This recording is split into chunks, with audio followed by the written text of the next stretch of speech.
What I really... So we can always go somewhere else. I've never, you know... it's never a cumulative thing, you know?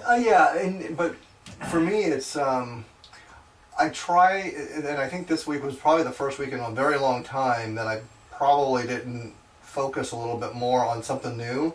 Oh. For me, I have to have it stick. Sure. You know, a little bit. But I, you know, was kind of in a Christmas mood, so I started playing a couple Christmas songs. But what I really kind of worked on was something that we did a little while back was Wicked Game. Oh, uh-huh. And I was going to see about putting all that together, because I started fooling around with... I was just fooling around. I know it's more complicated than that. Yeah. I try to listen to it, because it sounds like he might be doing, you know, a couple things. You know, he might have a couple strings kind of going. But I was just fooling around with that little lead in Wicked Game.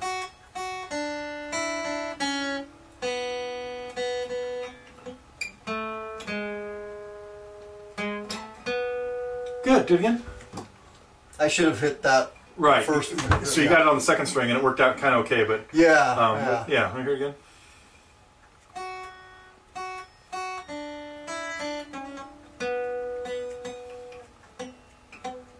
Right. So the first one of those B's is the one that's fretted. Right. Then we're hitting the open one a couple times after it, sort of in the background, right? Right. Yes. But what I thought was happening was... Yeah. Whoops. That's what I mean. So the two open ones you hit are kind of an answer, but you're keeping the other one ringing. That's the main thing. So we've got the 1B ringing on the third string.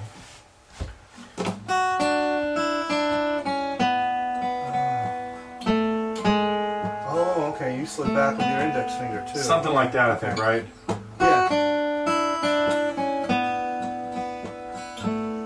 So like even when you get here and you ring that one, so you could use your third finger for that. I did it first, and I thought... Now, by using your fourth, you buy, you know, individual fingers back here. Right. But your fourth, there's a good chance that that's going to bump into this string.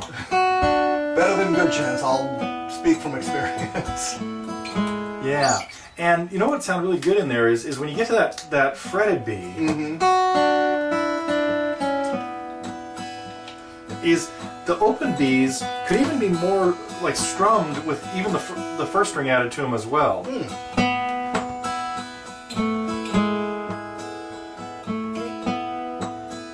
See, that would add a little bit more to it, a little more percussion and rhythm and texture and stuff. Yeah. Hope so. Try it again, though, because that one, the last one was so close. So close. Small motion with your right hand.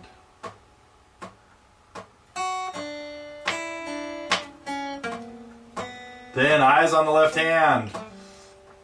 Okay, yeah.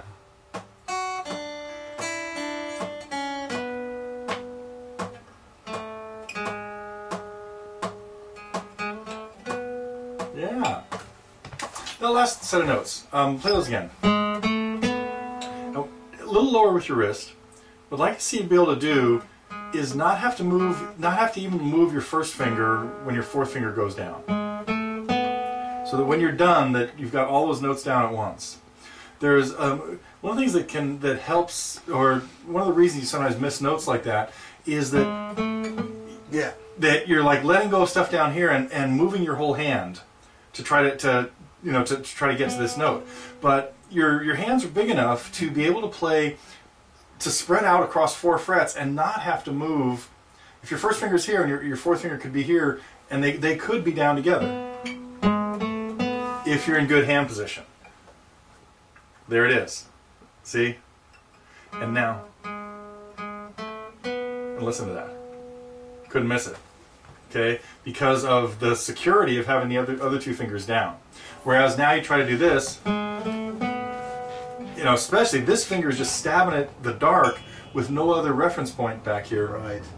Bad, yeah. Now again, and if you're not in kind of proper hand position, even if my hand were up here like this, there's no way my fourth finger is getting here.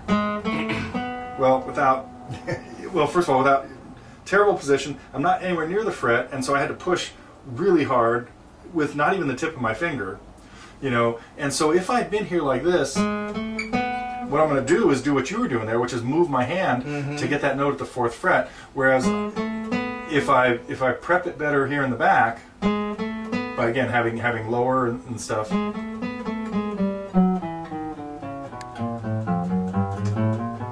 exercises like this, chromatic scales,